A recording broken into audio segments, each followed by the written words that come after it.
Welcome back to my channel. I am Lyndosha and I'm so excited to be here with you guys today. I did not announce that I was going live.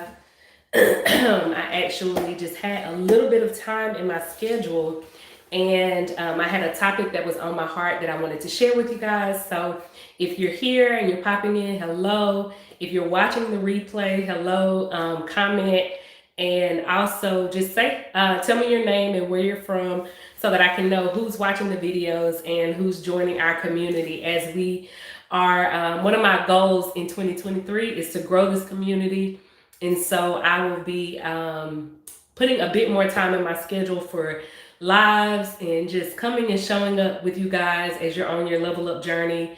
And also as I am leveling up to a new version of myself, a new identity. You guys know I took on a new identity this year as a mom. And so I am really, it's the beginning. So, of course, I am getting my feet wet in motherhood right now and just kind of engulfed in that world. And so there are so many new things that are coming up in terms of my own level up identities. I want new elevated experiences as a mom. I want my baby to have elevated experiences beyond where I was. And so she actually just had her first flight, which is a whole elevation. My whole daughter's life, I think, is an elevation and an up-leveled version of me, right? I love her life so far. But she just had her first flight at 3 months last week for Christmas. And she was conceived in Aspen, and she has like all of these people who send her stuff, whether it's family, friends. A number of you guys are always DMing me asking about her, how's mommy life. So she has this whole community around her that I think is so wonderful for her. And so she's like the leveled up version of me. And I am super excited about what my life is moving into next. And so I wanted to just come on, and the topic that we're going to be discussing today, it's called How a Queen Calls in Her Desires. And on the side, I put basically hint, money is not the focus, right? Money is not the focus when a queen is calling in her new levels of desires and her new levels of abundance and the various things that she wants God to bring into her life. And so you guys kind of hear, I have a little, little call for stuffiness from traveling this weekend or last weekend. And so I have been nursing myself in that area. And so if you guys kind of hear me sound a little pinched, that is why. And so we're just going to continue to move on and not have that do anything in terms of us showing up. And so how does a queen call in her desires, right? One of the things that I wanted to share with you guys is a little bit about my journey today. I'm going to talk to you guys a little bit. We're going to talk about money, but we're going to talk about where money really fits in terms of a queen and her desires, right? I feel like one of the things that I have been witnessing with a lot of people right now is that there are a lot of people who are under a certain amount of financial strain, or they are kind of in the stage, like if you're like me, you're raising a family, and so it just seems like there are these endless needs when it comes to the home and the finances associated with the home. And when you are the female, when you are the leading female presence in your home, if you're a queen, if you identify with my message, you're generally the primary feminine essence being in your home, right? Whether you are a single parent or whether you're a wife of a king provider, you are literally leading the charge as it relates to the feminine presence in your home. And when I say a queen, you're doing that at a higher level, right? Meaning you are the person in the home that's primarily responsible for rest, for recreation, for rejuvenating your home. You're responsible for setting the atmosphere of the home, whether it's emotionally and also physically. And one thing you're also responsible for as it relates to being a feminine essence being is a lot of times you are the primary influence in terms of where the home is going to go. Your desires dictate a lot. And that's especially if you have a king provider. While men are they have the primary leadership assignment in the home, the woman has the primary influential assignment in the home, right? Meaning, I know I'm married to a king provider. My husband determines, when he's looking at our lives, he does the overview outlook of what's going on with the family, what's going on with our finances, where he'd like to lead us next, et cetera, et cetera. But me as the feminine presence, I have a very, very powerful influence over that. And so, as the queen, when I am looking at my desires and I'm calling new things in from God, sometimes these are things that my husband is very aware of, right? Because we've talked about them. And then at other times, just like a woman, there's a lot of mystery to us. Sometimes my husband has no clue what I'm calling in to God as it relates to my desires, right? It may be that I am wanting my daughter to have a certain type of atmosphere at her school, or I am wanting, to really purchase a home or a trip or something that's inside of my heart that, I'm like, oh my God, that would be a really fun thing for us to do. And I start to communicate my desires first to God and not my husband, right? And so when a queen is calling in her desires, one of the things that I have recognized that keeps us from actually like feeling and actually expressing all of the beautiful aspects of what it means for a woman to have her needs, her desires, and things that she wants brought forth in life is we stop our desires because we don't see where the money's coming from, right? Just practically, right? We will stop dreaming. We will stop inviting that mysterious and almost magical aspect to us, what it means to be a woman. We kind of we shut that part of ourselves off because practically we look and we're like, well, we don't have the money for this, so I'm not going to dream. I'm not going to desire. I'm not going to do what needs to be done because where's the money coming from?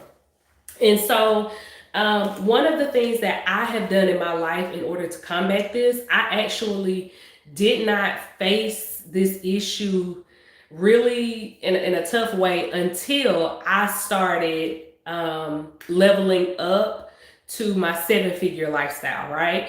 It wasn't until my household hit this desire to go beyond multiple 6 figures, earning multiple 6 figures, having financial assets that were worth multiple 6 figures. We were turning over $1 million every few years, right, in my home. And so we absolutely touched $1 million multiple times. That's one of the reasons we have the lifestyle that we have, right? But I wanted to take it to the next level, and I wanted our new energetic minimum and our new financial minimum to be that we were experiencing about 7 figures a year. And so when I set this goal, one of the things that started to like get constricted inside of me is I began to focus so much on the financial goal that I lost sight of the desires. I lost sight of why I thought we needed this level of income in the first place. Like, what was it that I was asking God for that would even require this level of income, right? So that's kind of what also inspired this topic, is that I really had to remember that your desires are from God, right? Whether your desires are from God, and God has a language when it comes to meeting your desires. The truth of the matter is, when it comes to the things that God places in your heart, no matter what it is, it can be a physical thing that you want, or it can be an emotional thing that you're asking God for.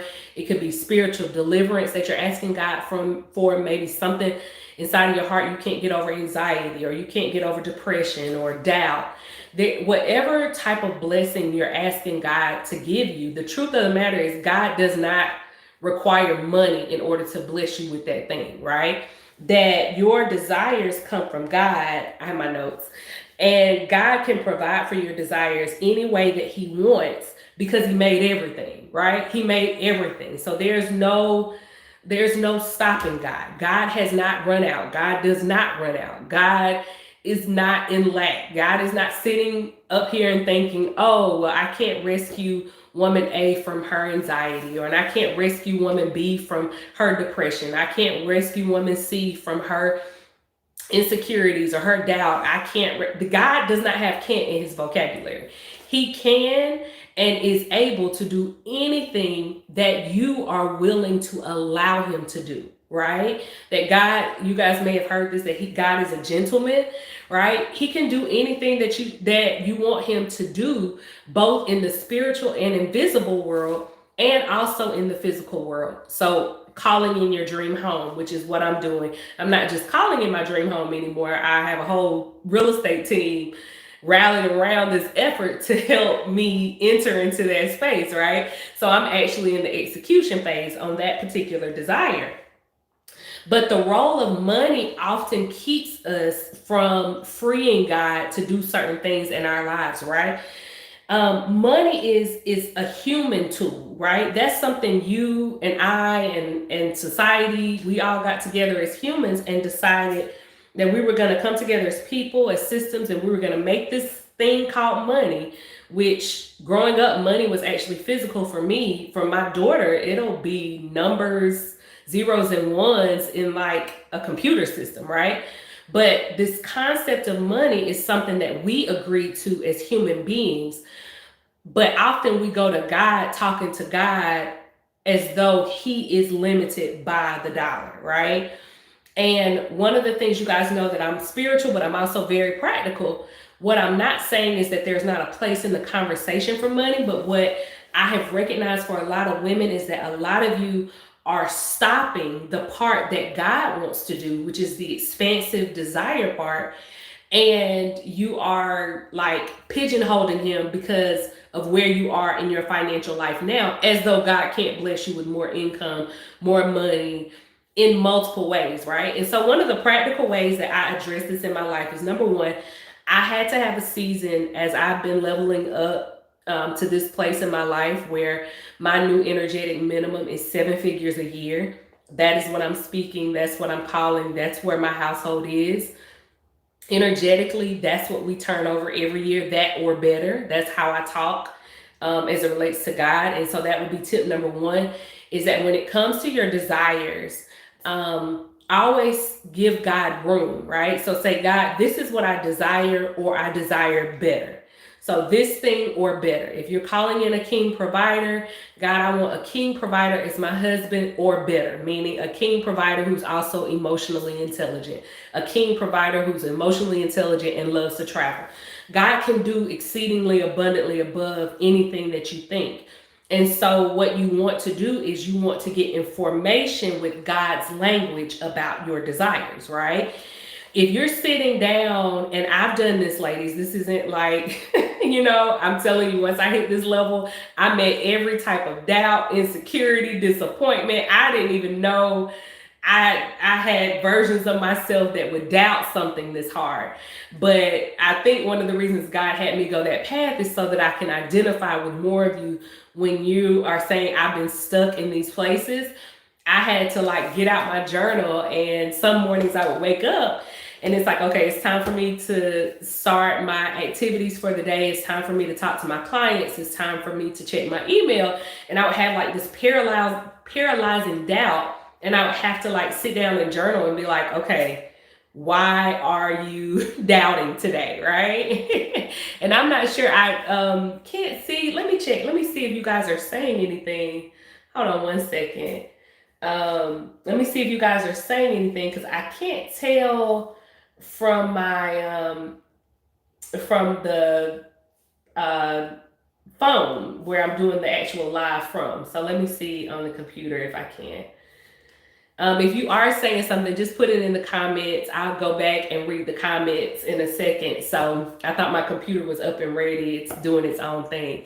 But either way, the whole point is, when it comes to you getting the things that you want from God, when it comes to God supplying you, the first thing that you want to do is you want to say, God, this is my desire, and I desire this or better. So the first thing is getting your language involved with giving God the room to do what he wants to do in your life.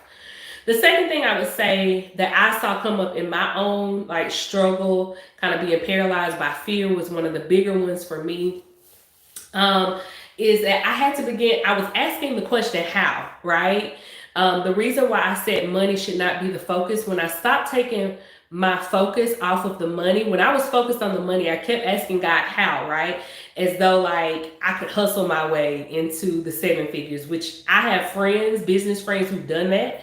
I have business friends who earn a lot of money and still earn a lot of money. I have a beautiful group of people around me who are extremely wealthy and rich, right? They have assets and they have the physical manifestations of richness. But one of the things that I learned is that I wasn't interested in hustling my way to $1 million. Like, that's not what we're gonna do. I'm interested in doing this the easy way. I'm interested in doing it in a way that's very aligned with my gifts. And that's what I told God, right? And so I had to really say to God, I had to quit asking how when I was focusing more on the money. And I had to put myself back into the energy of my desires, why it would feel so good and so fun for me to be able to have the freedom to do what I wanted to do at this next level with money, right? And so when I got back into the desire space, as opposed to focusing on the hardship of what I perceived to be the hardship of the money, then what God said is he was like, I can do it however I want. That's what sort of dropped into my spirit. I can do it however I want. So I quit asking God, how are you going to do it? And I started saying what God was saying to me, which is, God, however you want to do it, I'm open. And I said that every time my doubts and my fears arise. So that's point number two. Point number two is, God, however you want to do it. And what happened is immediately when I went from asking God, how, the question of how had me feeling constricted. I don't know if you guys are like that. Tell me if you're watching the replay or whatever. When it comes to money, some of the questions and some of the things that you ask, those questions, excuse me, those questions can feel more restrictive in nature as opposed to freeing in nature. And when I took that reality back to God and when I took it to my journal to do my inner work, God was like, say however. So however you want to bless me, God. And every method that I looked at that God could use in my life to bring in these new levels of income that I was asking God for, what ended up happening is my energy shifted around it. And so I would welcome however God wanted to bless me. The funny thing is, excuse me, the funny thing is that this year is the transition. And so what I have seen is when I started asking that, or when I started saying that God literally brought money from unexpected places. And the funny thing is I usually have water. Hold one moment. Get myself together there. There we go. For some reason, the message doesn't want to come out. I don't know what that's about. So, there we go. So, at the end of the day, it has been a beautiful transition because God has literally, when I said however you want to, money has been coming from places that have been completely unexpected, right? Another thing that happened is that literally like large bills just got canceled from our household, right? Like just things we thought we were going to have to pay just literally either didn't get paid or someone else paid for them, someone gifted them to us, like all kinds of things, right? And you would think like, oh my gosh, you guys have these financial resources. Why is God allowing others to give to you in this big way? And what I think happens is that God, when I freed God to be what he was, which is the creator of everything, it opened up windows. God was like, I know I can use her. I know I can use this family, right? They're not going to put their foot on my neck and they're going to give me the credit.